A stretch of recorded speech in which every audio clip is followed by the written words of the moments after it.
आपको आपका परिवार कभी नहीं देता भाई।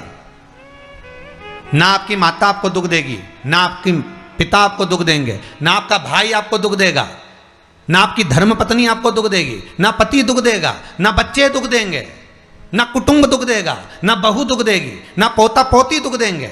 आप में से कितने लोग हैं जो टीवी पर कथा सुन रहे हैं और उनका परिवार उनको दुख दे रहा है? कितने लोग हैं ऐसे? कभी विचार करना एकांत में बैठकर कि आपको ना आपकी पत्नी दुख दे रही है, ना आपको आपका पति दुख दे रहा है, ना आप अपने पति को तलाक दे रहे हो, ना आप अपनी पत्नी को तलाक दे रहे हो, ना आपका बेटा आपको दुख दे रहा है, ना आपकी बहू आपको दुख दे रही है, ना आपका कुटुंब के लोग, परिवार के लोग, भाई आपको दुख दे रहा है। ये कहीं नहीं हो सकता। भाई भी आपको दुख नहीं दे रहा, ना आपके परिवार वाले, ना नातेदार, ना रिश्तेदार, ना मित्र, ना सखा, ना दोस्त, कोई आपको दुख नहीं देता।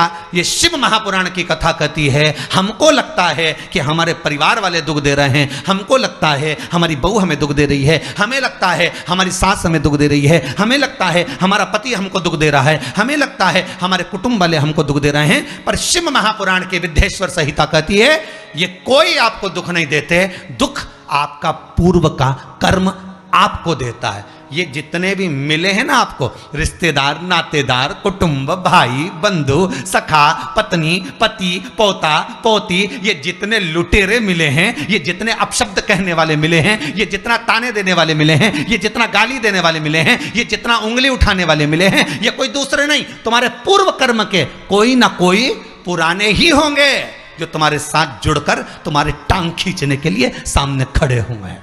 ये कोई तुम्हारे होंगे।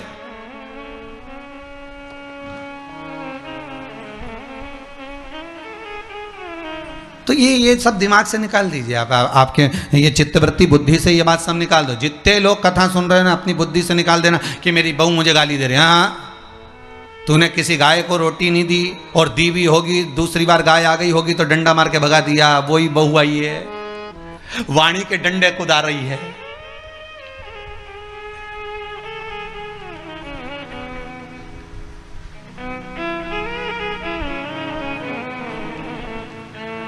कोई बेटा अगर नहीं सेवा कर रहा, कोई बेटा नहीं पूछ रहा, समझ लेना पूर्व में हमारे बुजुर्ग, कोई दादाजी होगा, कोई दादी जी होगी, कोई ससुर जी होगा, कोई जेठ जी होगा, हो सकता है किसी की हमने सेवा नहीं करी हो और वही बेटा बनकर आया, आज हमारी सेवा नहीं कर रहा। मत बुरे कर्म कर बंदे वरना पछताएगा, भगवान की आंखों से तो बच नहीं पाएगा, तू बच नहीं पाएगा। अरे ओ अज्ञानी मत करना दानी, बचना नहीं है। बहुत ये हमें लगता है गुरुजी मेरी बहू बहुत परेशान करे, गुरुजी मेरी सास बहुत परेशान करे, मेरा भाई मेरी प्रॉपर्टी खा गया, मेरा भाई ये लेकर चले गया, मेरे ससुराल वाले ऐसे, मेरे रिश्तेदार ऐसे, मेरे कुटुंबी ऐसे, मेरे कबीले वाले ऐसे, मेरे ये ऐसे। तो हमको लगता है कि ये अपने ऐसे।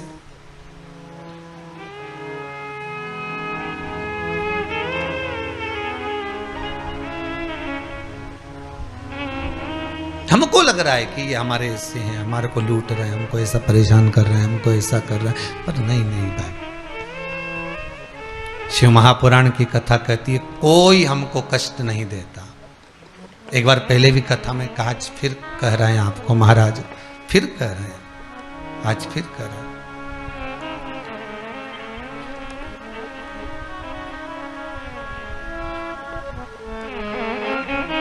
आपको फिर निवेदन कर रहे हैं, बीमार हुए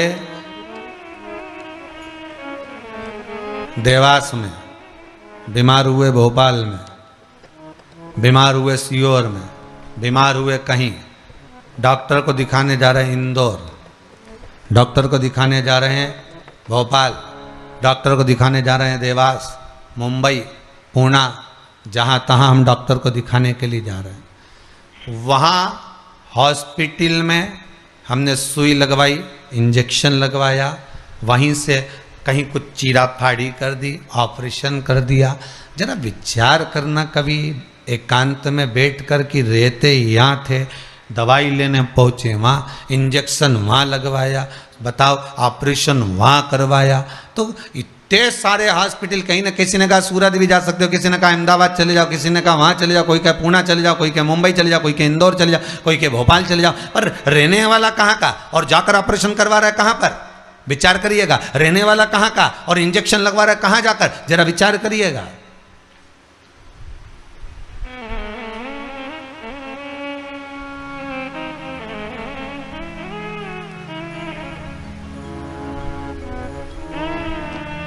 और कितने डॉक्टर, ऑपरेशन करने वाला कोई विशेष,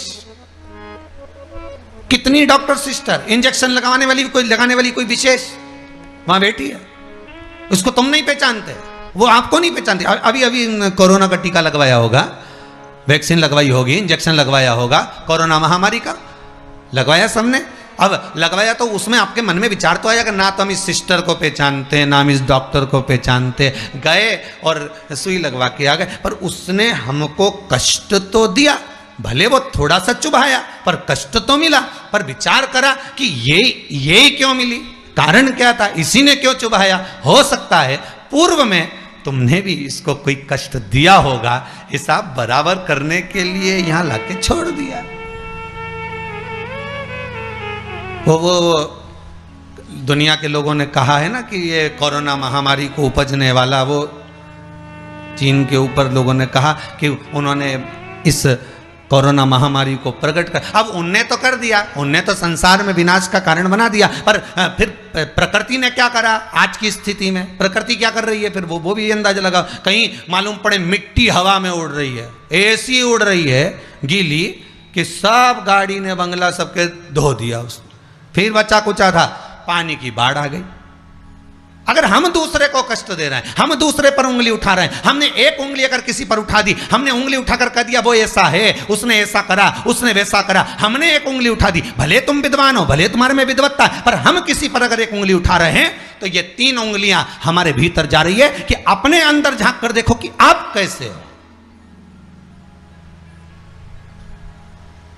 अपने भीतर झांक कर देखिए कि आप में क्या तत्वता है। जो हम दूसरे में कुछ खोट देख रहे हैं तो हम में कितना खोट भरा होगा, हम में कितना कपट भरा होगा, तभी तो सामने वाला कपटी नजर आ रहा है। जैसा चश्मा लगाओगे सामने वाला व्यक्ति वैसा ही तो दिखेगा। लाल कलर का लगाओगे तो लाल दिखेगा, काला लगाओगे तो काला दिखेगा, पीला लगाओगे तो पीला दिखेगा। नेत्रों में जो काम, अगर अहंकार है तो अहंकारी दिखेगा, लोभ है तो लोभी दिखेगा, वासनावान है तो वासनावान दिखेगा, तृष्णावान है तृष्णावान दिखेगा, चोर है चोर दिखेगा, कपटी है कपटी दिखेगा, बेईमान है बेईमान दिखेगा, अज्ञानी है अज्ञानी दिखेगा। आपकी दृष्टि जैसी होगी सामने वाली की सृष्टि वैसी ही नजर आएगी, सामने वाला व्यक्ति आपको वैसा ही दिखेगा। आपका चित्त अच्छा है, आपका मन अच्छा है, आपके दिल अच्छा है, आपके भाव अच्छे हैं, सामने वाला भी वैसा ही नजर आएगा।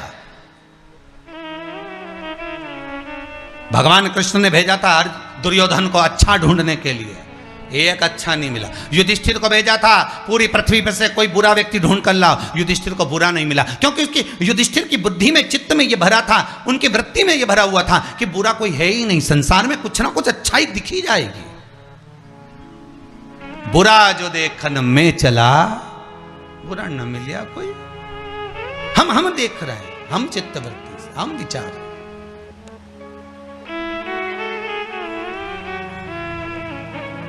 कौन ना बहू बुरी है, फिर निवेदन करूंगा, ना सास बुरी है, ना बेटा बुरा, ना बहू बुरी, ना ही ये पूरा संसार बुरा, सब अच्छे हैं।